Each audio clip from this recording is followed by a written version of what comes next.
que ahora es en nuestro bloque económico.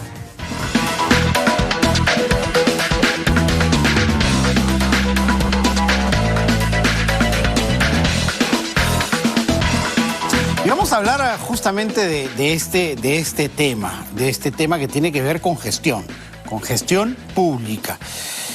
Hay unas cifras que son preocupantes, porque finalmente son los técnicos, los gestores, los que finalmente hacen que las obras y la gestión pública se haga realidad. Porque el 44% de los viceministerios tienen menos de 60 días. Se han nombrado 67 viceministros, de los cuales ya no están en sus cargos, estamos hablando desde que comenzó el gobierno, ya no están en su cargo 35. O sea, se nombraron 67, 35 ya salieron y hay nuevos, por lo cual algunos no cumplen ni siquiera los 60 días, es decir, los 2 meses en el cargo. ¿Se puede hacer gestión pública así, con esa volatilidad? Eso se lo preguntamos a César Fuentes, director de la Maestría de Gestión Pública de ESAN. César, ¿cómo estás? ¿Qué tal? Buenas tardes. Muy buenas tardes, encantado. Ha vuelto el presidente, no sé si has podido escuchar, a decir que cuando uno hace las cosas, pues tiene la posibilidad de equivocarse, ¿no? Y que eso es normal, de meter la pata, pero no la uña, ha dicho. Es decir, de equivocarse, pero no robar. ¿Es tan simple la ecuación? No, lo que ocurre es que hay un problema más serio que creo que en la administración Castillo se ha visto, diríamos, intensificado, ¿no? En el Perú no tenemos un servicio civil y eso creo que ha sido un error estratégico desde el punto de vista de gestión. No solamente esta gestión donde yo creo que se ven las cosas bastante más, diríamos, a flor de piel, las carencias que vemos en el tema de gestión. Es decir, el hecho de que hoy día el país no tenga un servicio nacional profesional de servidores públicos hace que justamente estos cambios sean mucho más dramáticos. Cuando uno habla de servicio público, es base, es un pilar para el desarrollo de una economía de mercado que tengamos funcionarios públicos que no solamente sean probos, como indica efectivamente el presidente de la República, sino que tengan capacidad de gestión. Y eso es justamente la carencia que estamos viendo en esta administración de manera mucho más palpable.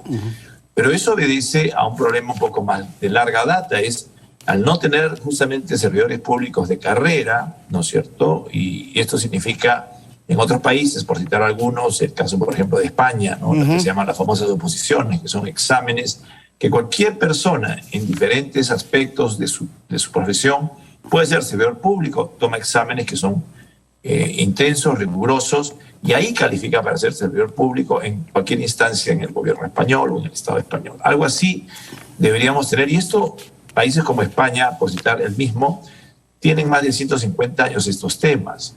Entonces yo creo que hay una carencia y creo que ha habido un error muy grave del Ministerio de Economía y Finanzas de, por un lado, no plantearse esto como un costo de modernización del Estado. Se habla mucho de modernización, de cambios, de mejoras, pero si no tenemos a los servidores públicos que justamente se mantienen a través de todos los cambios políticos, tenemos un serio problema a nivel de cómo funciona el Estado. Y eso tiene mucho que ver también con la utilización que históricamente ha habido de los cargos públicos, ¿no? Que sirven para pagar favores, ¿no es cierto? Generalmente favores de campaña.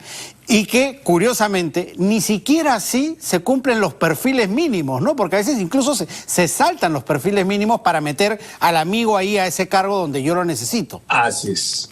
Entonces, lo que ha pasado es que aquellos que han tenido la posibilidad de tomar las decisiones, lógicamente se sienten cómodos, ¿no es cierto?, trabajando con las personas que son afines a ellos.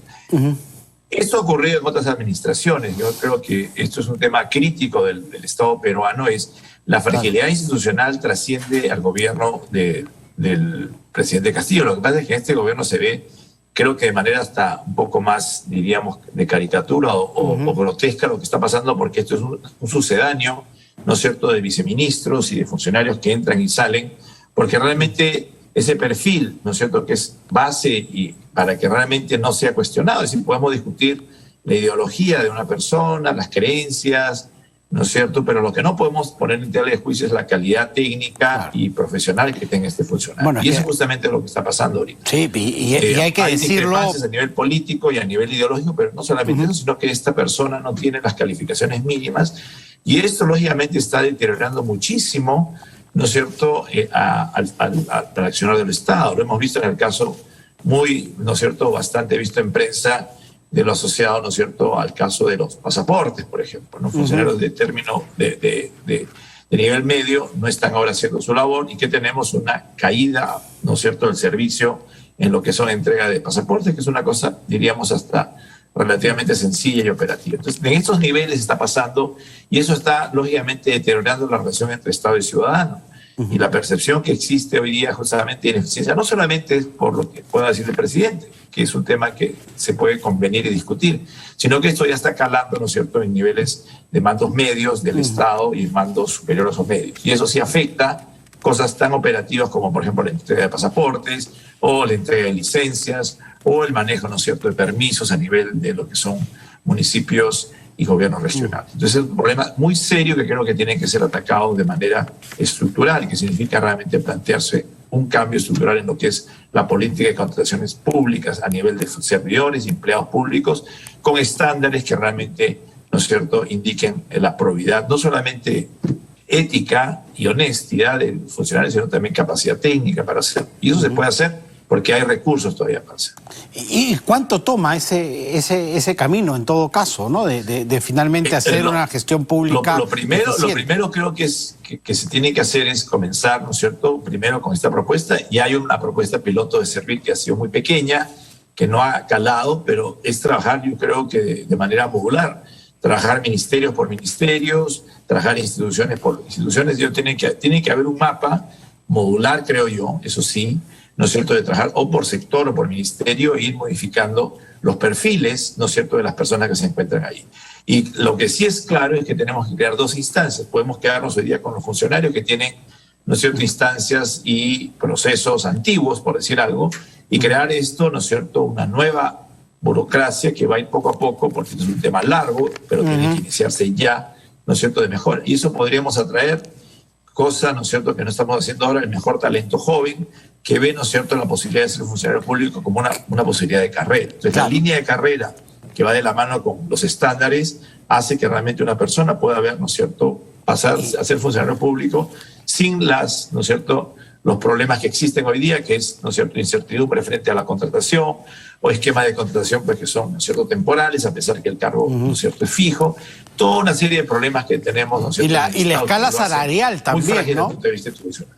La escala salarial también es importante, ¿no? El Estado tiene que pagar bien porque se supone que contrata personas calificadas a las cuales hay que remunerarlas de manera adecuada, porque si no vamos a tener gente que empieza en la administración pública y de ahí es jalada como talento hacia la actividad privada, ¿no?